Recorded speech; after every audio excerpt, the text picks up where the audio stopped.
Our second restaurant is called DOMU. So let's get inside and see what all the fuss is about. So DOMU is definitely a representation of me. I had my hand in everything from the design to how it's ran, to the food, to the menu, to the music, the ambiance.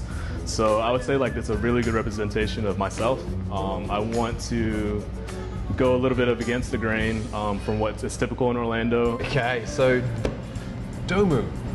What is DOMU? DOMU means, well, it's kind of like a slang kind of word in Japanese, which means your dream come true. Oh, how cool. And yeah, and Sonny, or his real name is actually Sean, this is his dream come true. So he's Vietnamese, but he always has a deep respect for Japanese food, which I do as well. So we're having barbecue. Yeah, no, we are not. I am born Vietnamese, but I really respect the Japanese culture. Everything that they do is very meticulous. Everything is very thought out. Everything is just a lot of focus into the craft. And so this is my opportunity to really take like a hobby of making ramen at home into giving it to Orlando. All right, what are we having? Well, it's going to be great. We're going to do some ramen with a Sonny twist to it. Okay. A Sean twist to it. I love ramen. I love Asian flavors. I love Asian food. So Charles and Gary are going to be having our Richie Rich ramen, which is our signature dish. Also our cheesy corn, which is one of our most popular dishes on the menu. Okay, here it comes. Okay. Oh, Look wow. at that. Richie Rich. Look at that. Get that smell. I just want to hover over this. Thank you so much. This is Cheesy corn. Now that's something different. I've never seen cheese and corn. Well, I've seen cheese and corn, but I've never seen a cheesy corn in an Asian restaurant. There we go. And that's the great thing about what Sonny does here is it's his mix on everything. Now, you being a chef know how to use chopsticks, right? Absolutely. Come on. And I love the utensil here. Like it's a really genuine like Japanese. What I like this is that it's going to be even faster to get it to my mouth. Yeah. This is literally a ladle I would use in the kitchen. So you were talking about the egg. What is? Okay, this egg is fantastic. This is something you'll never see before. In fact, it's a signature of this restaurant. Cool. He marinates the egg, the boiled egg, in sake and some other sauce, and then he brulees the top of it. He brulees it? Yeah. Like creme brulee? Yeah. Everything here is just kind of like my own twist on things. I would say this is our signature egg to our concept.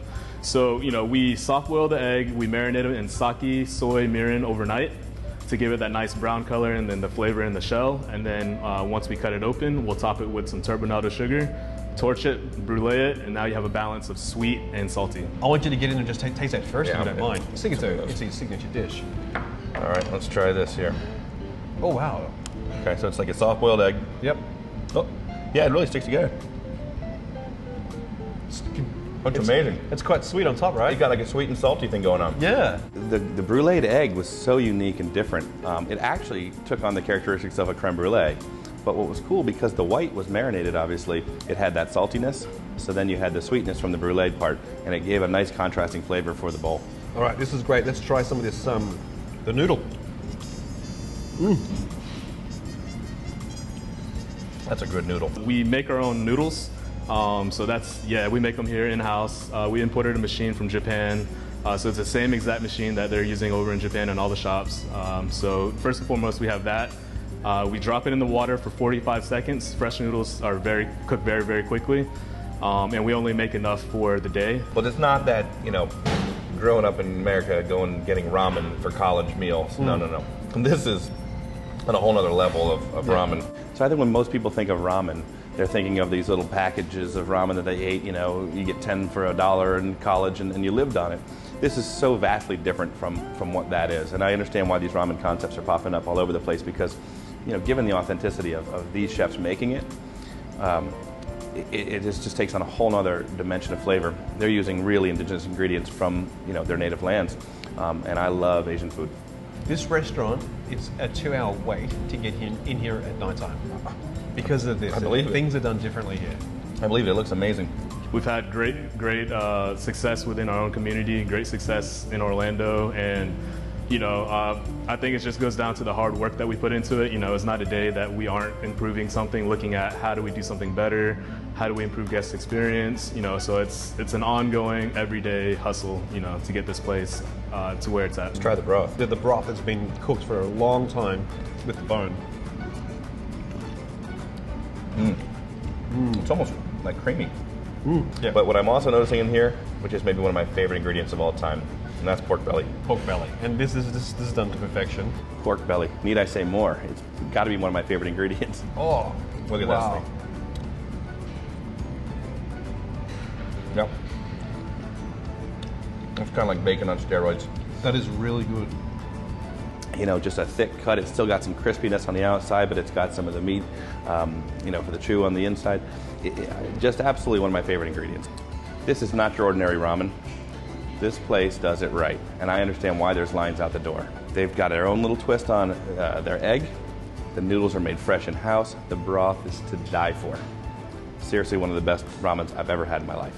We're not finished yet. No. I want you to try this. So the cheesy corn, we first start off with boiling out some sweet corn. We cut it off the cob. We saute it with some butter, salt, and pepper. We transfer it into a cast iron skillet. Toss it in some QP mayo, which is Japanese mayo. And then top it with mozzarella and straight into the oven. We finish it with a little bit of togarashi spices, which is a Japanese 7-spice, and a lime. Creamy. Very, very. Look at this. Just the stretch factor. So this side dish with this kind of mozzarella, I'm guessing, cheesy corn, was really interesting.